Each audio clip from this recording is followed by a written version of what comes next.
Hi guys, welcome to my channel. So today I have my special guest today, which is a very special people. They're very special people to my life. So now today I decided to bring them to my YouTube channel, and they're going to share their story to my channel. So I'm going to let them to introduce themselves to our channel and tell us who they are. And yeah, so feel free. Thank you very much, Winifred. Thank you, great people who are listening tonight to this channel of Winifred. My name is Dr. Ngewa, and I am here with my wife, Monica. Monica Moema. Yeah, we are the hosts of a Facebook broadcast called the Family Dynamics. And we usually have it today. So we thank God for Winnie for inviting us. And with whatever questions she will bring our way, we will be ready to answer them for you guys.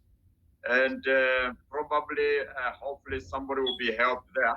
I will let my wife to introduce herself, and then we will go on from there.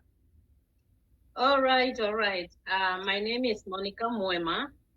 Thank you, Winnie, for bringing us to your YouTube channel. And we hope your viewers will enjoy watching us. We don't mind knowing who is there and who is watching. We are just here for you. And we want to feed from you, and also you feed from us. I always open this channel so that when anybody has a question, feel free to ask, and the Winnie will be able to direct the question to us. And then we will enjoy the forum. We love every one of you who is watching and who will come to watch later. Yeah, thank you so much. And feel free also to ask any question. And yeah, so let's start the interview. So Mr. Ngewer, tell us about yourself and let us know more about you. So who are you, and yeah, tell us about yourself. Who is Mr. Right. Ngewer? Yes, thank you very much. I happen, number one, to be saved. I am a believer in the Word of God. And the second thing is that I am a pastor, Global Revival Church in Lenexa, Kansas. Yes. Just like Paul of the Bible used to tell people, he was making tents so that it may not be a burden to anybody as he preached the gospel of our Lord Jesus Christ. So I also make tents, and apparently Winnie happens to be one of my students. Yeah. We met somewhere, where I usually make tents. That is where I usually teach. And yes. So by the way, when did you start this ministry? Did you start it here, or did you start being in the ministry when you were back in Kenya? Or how did you start being in the ministry? Oh, definitely, yes. I will answer that question. Let me finish for your listeners. You know what I was trying to tell them? That right. I happen to be a teacher, and I also happen to be a nurse, registered nurse, and then yes, I now teach the registered nurses themselves, together with any other form of nursing education, which is out there in the field.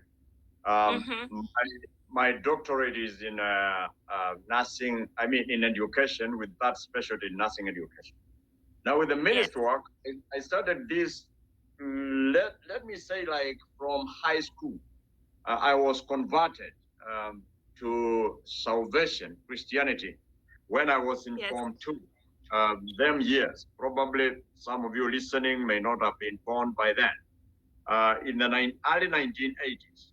And through high school, I was the chairman Christian Union in a great school in Kenya called Kangundo High School. And then from there, I became a preacher of the Word of God, transfers through Kenya almost everywhere, north, south, east. The only place I didn't go specifically would be the western area, Lake region, and the Rapogi, where Winnie comes from. But I was too ahead there with time because I know there is time. And then I've gone across the borders to Uganda, Tanzania. I've gone as far as Zambia and down south in Africa. Wow. And here we are now in the United States. So it is like it has occupied all my life. Let me say. Wow, that's great. I'm so happy for you. Yes. You are a tourist, huh? Local and international, both local and international. Right. Mm-hmm. So I'm going to let Mrs. Monica tell us about herself too. Okay. Yeah. As I said, my name's Monica Moema. I here in Lenexa. We are here in Lenexa in the Global Revival Church, and just like you said, by profession, I am a nurse. I orientated Winnie, and I believe I know she was a good nurse. She became a very nice nurse. I know she learned so much from me, and I felt encouraged every time when it comes to my unit. She finds something new going on. One time she came and found seizure, and she was like, I was like, what did Gewa tell you to be giving for seizure at such a moment? And she was up to it, Advent. So she became a nice nurse, and that is my profession. I'm a pastor. I'm a pastor too. I happen to have gone through some Bible colleges in Kijabe. Before I became a nurse in Kijabe, them days, I became a pastor first. And then I started preaching way long time ago, in 80s. Primary school, I had a team of Christian Union and guidance of one of my favorite teacher who helped me to convert to Christianity and became a firm Christian. He grounded us and he followed us, and it became so good. I joined a ministry called Time Redeeming Ministry. Right now, people who belong to that ministry are older. And I was like a kid to them. So I continued like that. When we met for marriage, we were in the ministry. We met in the ministry preaching, not basically in the work. We met in the ministry preaching the word of God. And this has become my character and my life. My lifestyle is I can't keep quiet about God beside my profession. Wow, that's awesome. So how long have you been married? This is our 27th years. We'll be turning 27. That's wonderful. Next month, yeah. Marriage, I had nothing else but to get married. And once I got married, I closed those chapters and the books about marriages. I'm not going to marry again, God willing. And that is. So from there is working for the better of your marriage. And that is what has helped me. Is nothing like you know better. No. It's nothing like you read a book. No books that you read about marriage. But the commitment itself and having no other choice. It's not like you will die there, no. But making it good is in your hands. Once you've committed yourself to your family, to your, I usually tell people, marriage is like this. You two are committed and God seals the marriage. So when God seals the marriage, there is no discussion. I, as a woman, if I want to tell my husband anything, I go to God. I know many people, this is mystery, but I would encourage people to invite God in their marriages because that's what has helped me. If there is anything that has helped me, it's being in God. In marriage, in God. God sealing the thing. That's good. That's a wonderful message. Thank you. So, for both of you, What can you say about Generation Z and understanding about marriage and relationships and family issues here and both, in general? What can you say about it? Yeah, well, apparently, we all know that the knowledge of marriage has transformed in generations. And the way our parents used to do it, or even their parents, that is our grandparents and the great grandparents, is not the way marriage is usually done today.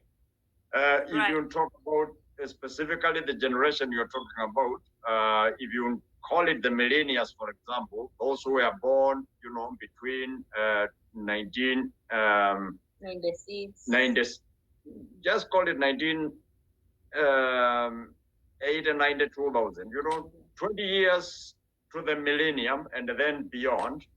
That is the generation right now whom you could say they are in the pipe to take off in this marriage life. And well, research shows that there's a problem. Yes. There's a problem, like there is no commitment in what this, life may entail. Research tells us that women, and especially a good number of them, we've got the statistics somewhere. If anybody wants us to review them as we move, we will. Most of them will get into a relationship, get a child or a baby for that matter, and they continue living alone. Same with men too. There are some men who have got children by some women, and then they got the children and they are living with those children without the spouse there.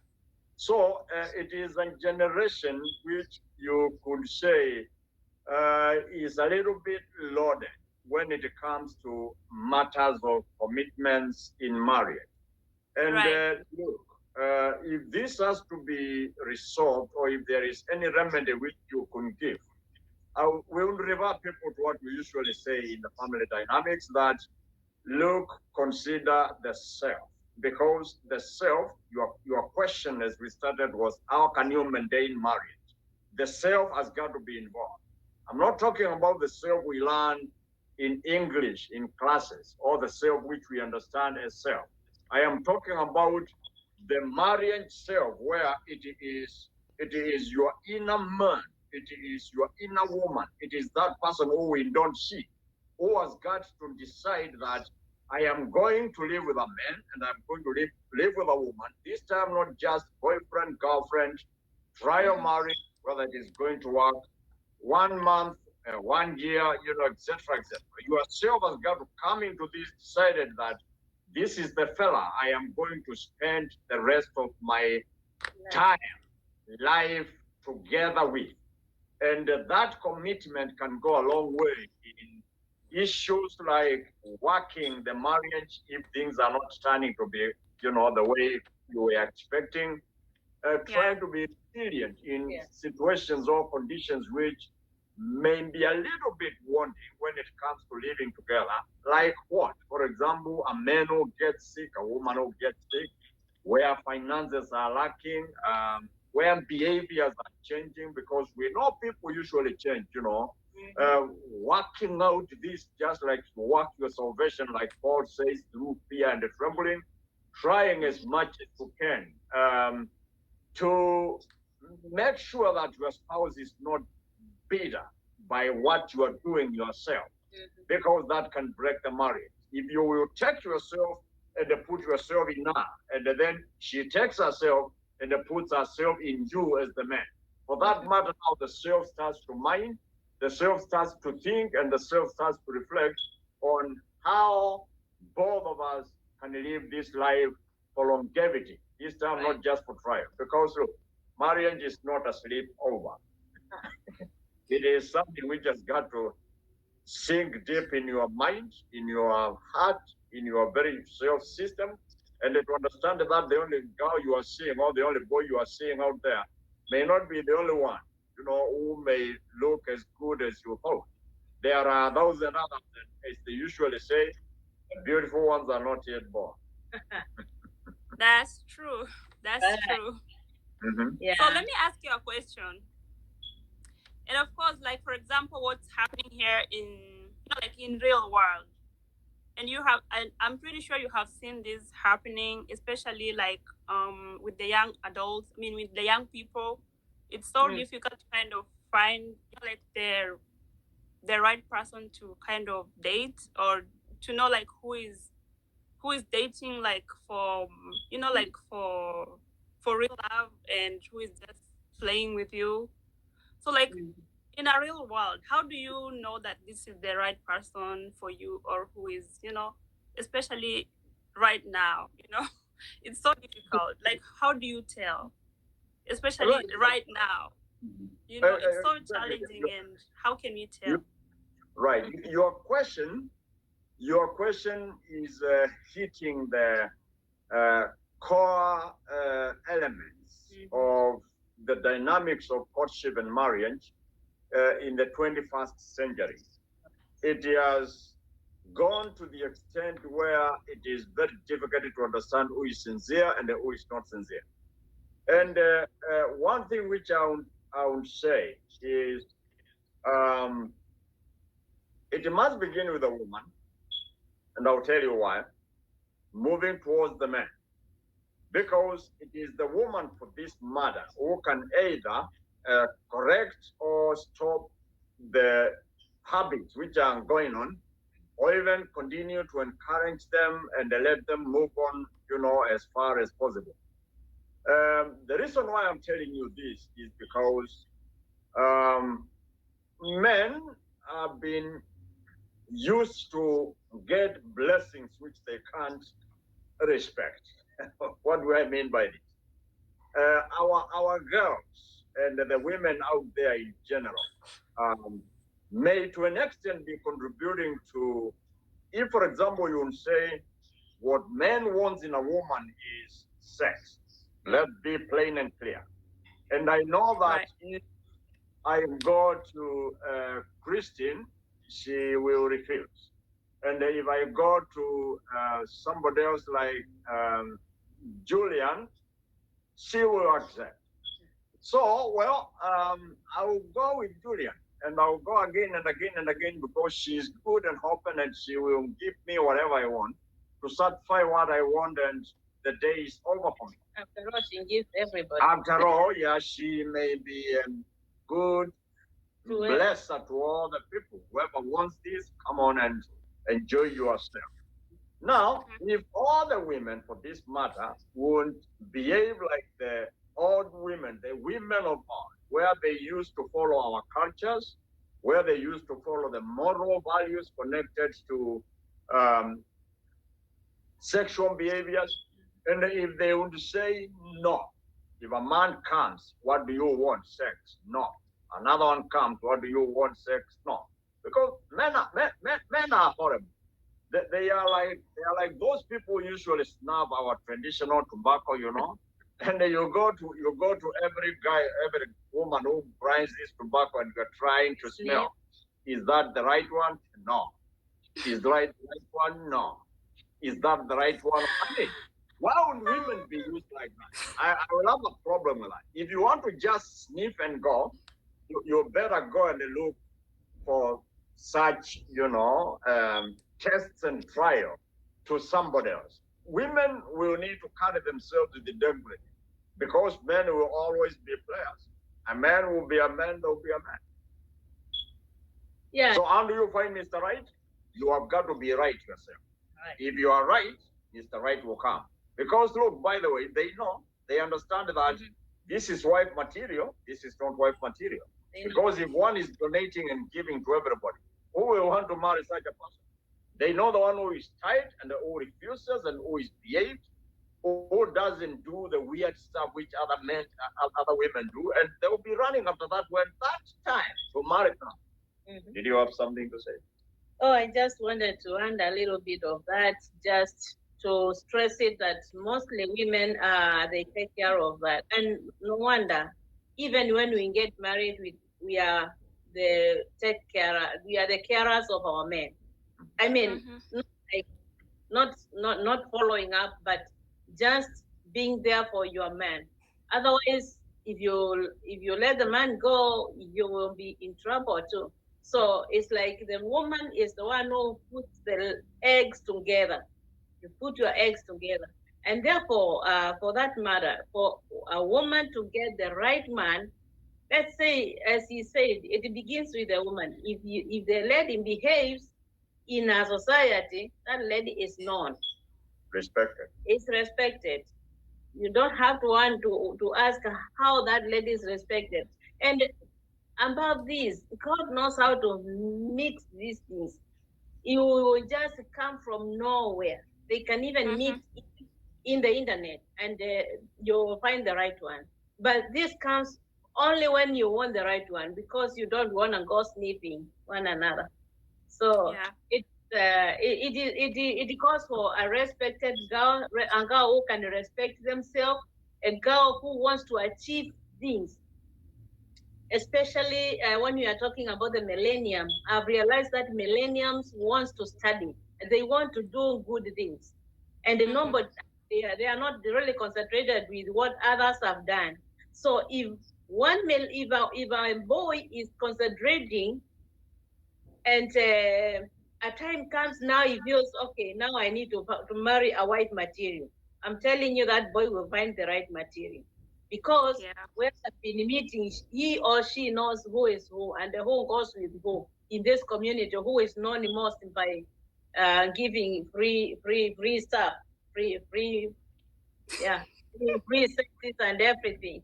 Who they are known, and another thing is their integrity will tell them, because if actually if a child, if a girl cannot maintain a family, we have talked these things about in the family dynamics.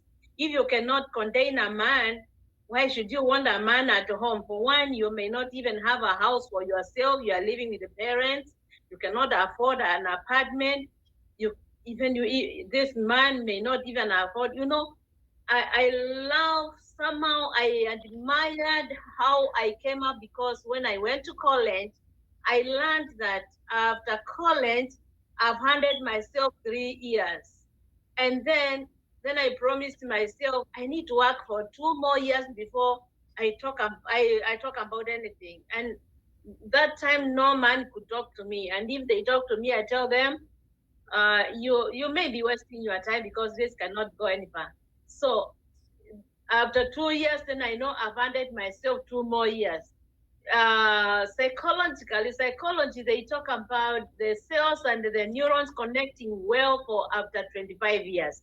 So after 25, you will know that you see that somebody can make a concrete decision and can commit themselves to something. So that is somebody. If this person has been busy, maybe in education and in the ministry, after 25, 26, 27 years, you know this person is a wife material or is a husband material. You can't immediately.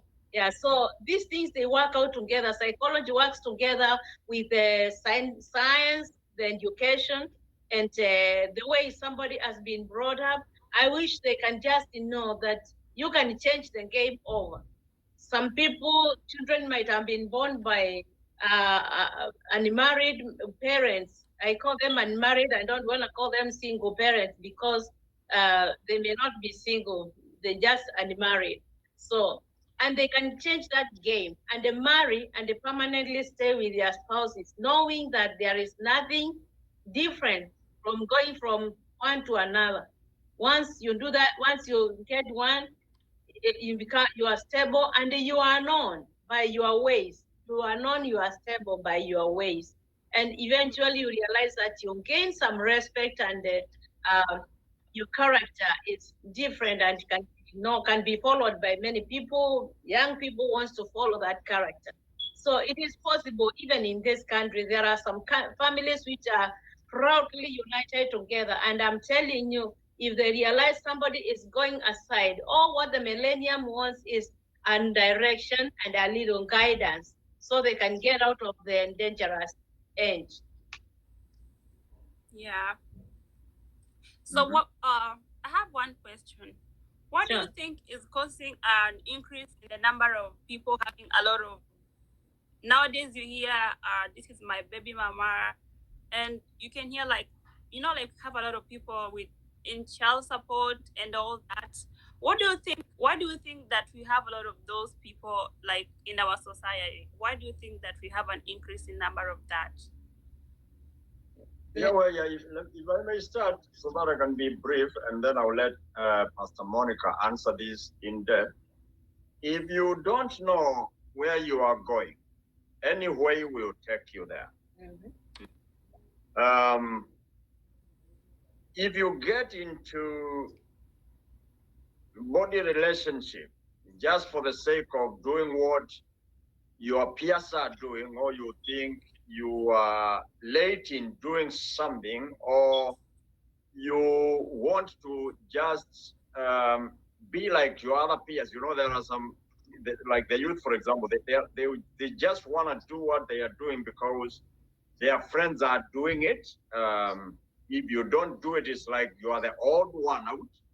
And so you cannot organize yourself. You don't have a mind of your own. You cannot think and decide on your own, but you are carried by the wave of the time and the way everybody else is doing their thing. That is how you want to do your thing so that you can fit. And that is dangerous as an individual, because remember, at the end of the day, when a girl gets pregnant, it is her who carries that baby for 9 months before she gives birth.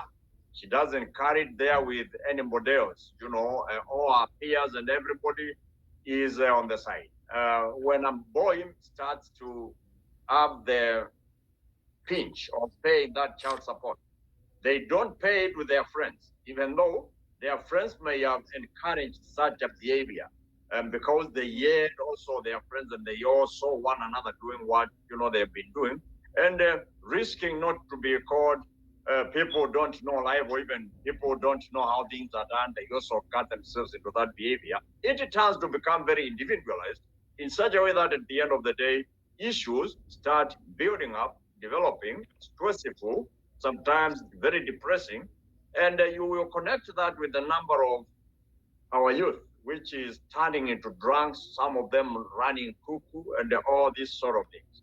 So the reason why we would attribute the too many children without double parents, with only one parent, is the time we are living with the peer pressure, with children who cannot think on their own, who cannot take their own decisions. And when I talk about thinking on their own and taking their own decisions, I'm not talking about the local education they get in school. That, look, there is that age of responsibility where you can give consent to sex and all this kind of stuff. I mean, why would someone want to teach my child about giving consent? Why are you giving consent, and what kind of consent are you giving? Are you giving consent to a person who is not your husband or your wife? I mean, it's a rotten society, which requires a lot of prayer, and where possible, if people can get back to their traditions, it may help a little bit. For now, there is a lot which really has to be done. Yeah, there's a lot. I feel like you're covered. Okay. So, do you think the about Generation Z? Do you think they have a commitment like their parents used to be, or if not, is the trend reversible? Especially keeping one boy or a girl, one boy for a girl for a wife, husband for longevity. Yeah, I'll just talk a little and then you can finish about that question. Mm-hmm. Ask the first part again. Like, do you think they have commitment like their parents used to be? Okay, about commitment, I would just suggest that when these kids, as I said earlier, they make wrong decision because they are not mature. And this Wolverine decision of signing consents for nonsense is and it's unless a mature person wants to lure this young, they will definitely tell them this is if you have 80 years to live, you have a long way to live. You don't do this at 16 or 15. It is there is some guidance which is needed for these kids, and that's why I said it can be reversed if a proper guidance is endured. And the proper guidance, let me tell you, it can only come from church. Sure. Because you go to a counselor, is counseling you so that you can go your way, the way you want, and do it right. The church will tell you whether it is sin or it's not sin. Paul said, a sin of immorality and anything that touches your body, it produces twice. First, you sin against God, and you sin against your body. I will just give you an example of myself. I hated anything that would touch me and leave a mark, seriously. Because if you don't want anybody to meet you with a knife and cut your side, why would you want to give your body? You live like it is not the way. I mean, it's not. You are not even happy about yourself. That is it. Yeah, you can see. Yes, children, we love them so much, and even children, they love their children so much. But when these are done in order and in the right time, a time when you can take care of this, because let me tell you, most of these things, I will speak this professionally. Many disorders have come because of having children in the wrong time. First, drunkards will bring up children with a disorder. Those drunks will bring problem.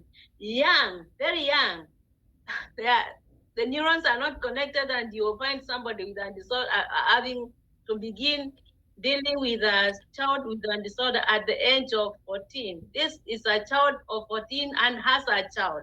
Believe me that, and also these things, they continue until crime becomes too much, because some of these things, they go cuckoo and they cannot connect. So proper guidance can change the game. And it can, the only proper guidance I can give and I can advise the world today, back to church. The church is where laws are taught. By the way, the rules in the church cannot, nobody can follow those rules and it's wrong. Rules in the church, they are good, and they can bring up a child. They are like a parent.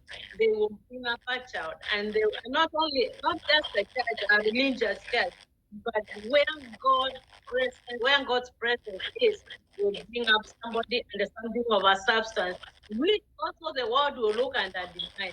Because even today, if families are not together, you are not expecting for a government. Actually, the rule in the government is the politicians, they cannot have many women, and they cannot be without a family to become a leader. So we are looking for leaders, and the leadership can be guided.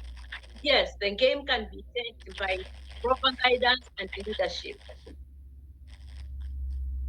Yeah.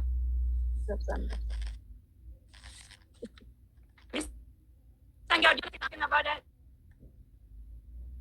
Yeah, I think Pastor Monica has quite a chunk on I think that. there's something, there's a network connection.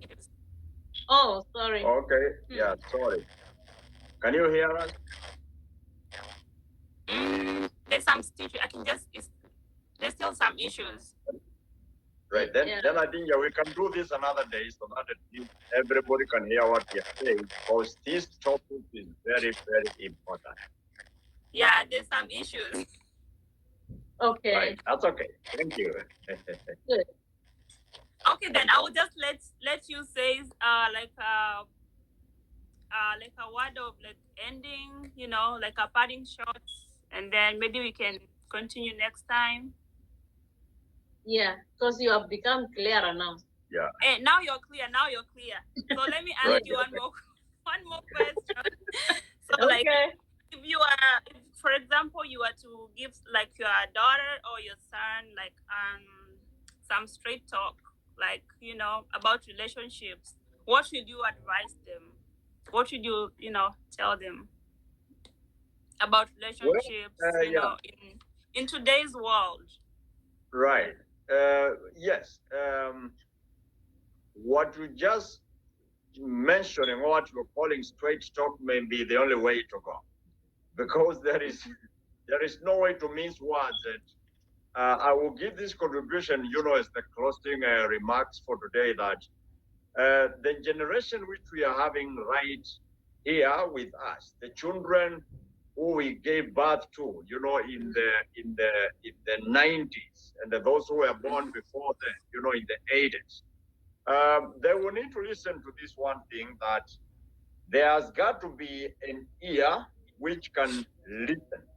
If you hear somebody saying something, they are not just telling it to you from granted, or neither are they trying to curtail your freedom. They can see it from far, and they are trying to guard you against some future sort of frustration and a depressing event, something undesirable.